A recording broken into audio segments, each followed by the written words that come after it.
Allora, adesso vediamo come impostare i dipendenti.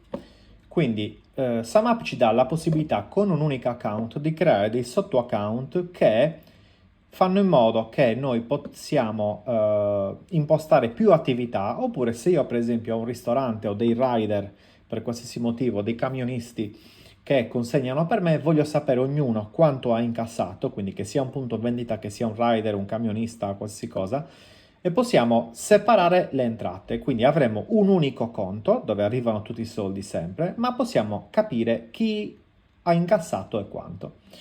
Innanzitutto dobbiamo andare qua su impostazioni, tutte le impostazioni.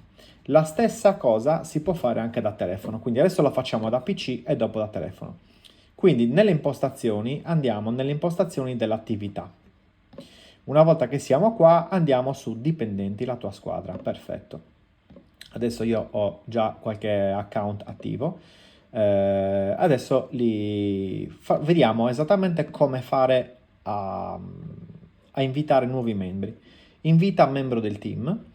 Adesso ci fa scegliere in due modi. Invito questo, mettiamo la mail questo dobbiamo mettere poi la mail del nostro dipendente e poi selezionare i ruoli.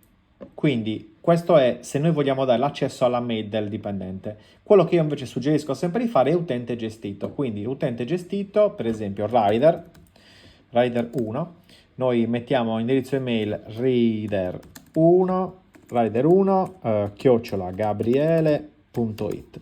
Questa non serve che sia una mail reale, perché ci serve solo come credenziale di accesso, infatti dice dettagli di accesso, non deve ricevere nessuna mail, quindi rider1@gabriele.it, password su MUP 2026 per esempio. Adesso i ruoli, il cassiere può solo accettare pagamenti con un POS, il contabile è il nostro commercialista, quindi per esempio potrebbe essere commercialista@gabriele.it. Quindi è una persona che non può muovere soldi ma può vedere tutti i versamenti, tutti i resoconti, eccetera, eccetera. Quindi è molto utile anche questa funzione. Il manager, invece, mettiamo che io e mio fratello abbiamo una società insieme. Io sono adesso l'account principale perché con la gente contratto io e mi iscrivo come amministratore di SumUp. Però io gli posso dare l'account manager a mio fratello e quindi, per esempio, lui può, o un socio, può accettare pagamenti, visualizzare tutto, può fare quasi tutto quello che può fare l'amministratore. Quindi questa è la funzione base. Se a noi serve qualche cosa in più, possiamo anche fare un ruolo personalizzato. Quindi una volta che io metto il nome dell'utente, il rider, che è rider1 chiocciola, che è la mail con cui accederà, quindi lui accederà con questa mail e questa password, che tra l'altro la password si può cambiare istantaneamente anche da app, quindi se non ce la ricordiamo è molto semplice, facciamo aggiungi dipendente, ok? Quindi adesso noi vedremo che avremo rider1, aggiungi dipendente. Adesso abbiamo rider1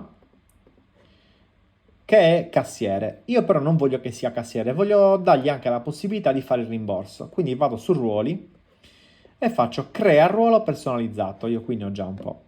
Per esempio, cassa, può accettare i pagamenti col POS o registratore di cassa? Assolutamente sì. Può emettere rimborsi? Sì. Visualizza tutte le vendite? Allora, questa è una variante. Se io voglio che ogni dipendente possa vedere solo le sue vendite e non mischiata a quella degli altri, lascio deselezionato.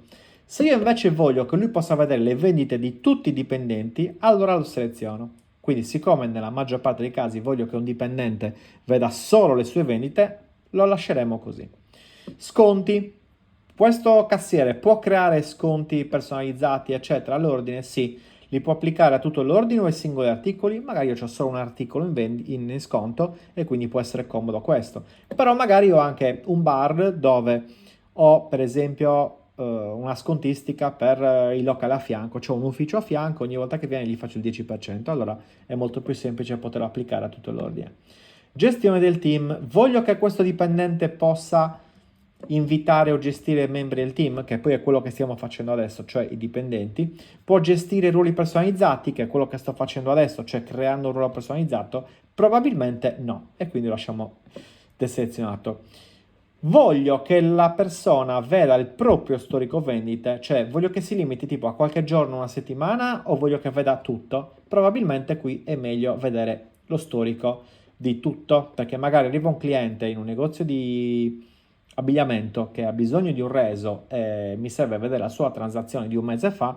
A questo punto è molto comodo avere lo storico vendite. Se invece io cambio un rider alla settimana e non voglio che veda niente, allora lo lascio deselezionato.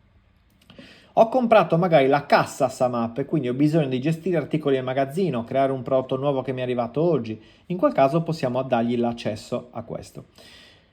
Stessa cosa, se lui crea articoli e magazzino, perché magari in un bar potrebbe dover creare un nuovo cocktail e quindi capire se deve servirlo al 22% piuttosto che al 10%, oppure in un negozio di, che ne so, la classica bottega dove ho la farina al 4%, la pasta al 4%, il resto al 10%, allora mi potrebbe servire gestire le imposte. Quindi queste sono tutte cose personalizzabili per questo ruolo.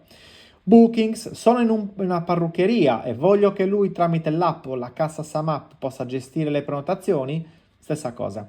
Pagamenti via link, magari ho un negozio che vende anche online e mi può servire che il mio dipendente abbia sia i bookings che i pagamenti via link. Quindi queste sono le opzioni personalizzabili e quindi farò salva e continua, mi chiede il nome di questo ruolo personalizzato. Adesso Rider 1 lo mettiamo così, Rider 1 Plus perché può fare i rimborsi, descrizione breve, può fare i rimborsi. E quindi adesso io sto creando questo Rider 1 Plus che ha queste caratteristiche, può mettere rimborsi, può fare gli sconti, può vedere lo storico vendite per esempio, ma solo suo, non di tutti i clienti, e basta, salva e continua. Adesso io torno ai membri, Rider 1, gli dirò che tipo di ruolo deve avere il ruolo Rider 1 Plus, quindi può fare rimborsi eccetera. Io lo chiamo normalmente cassa rimborso, ma adesso per fare il video ho messo Rider 1 Plus e faccio salva. A questo punto il mio rider può fare tutti questi ruoli, eccetera. Non mi ricordo più la password, clicco password e seleziono direttamente una nuova password. Quindi è molto molto molto semplice da sistemare e da impostare. Quindi tutto questo è fattibile anche da telefono. Quindi io cosa faccio? Vado nelle impostazioni, vado su dipendenti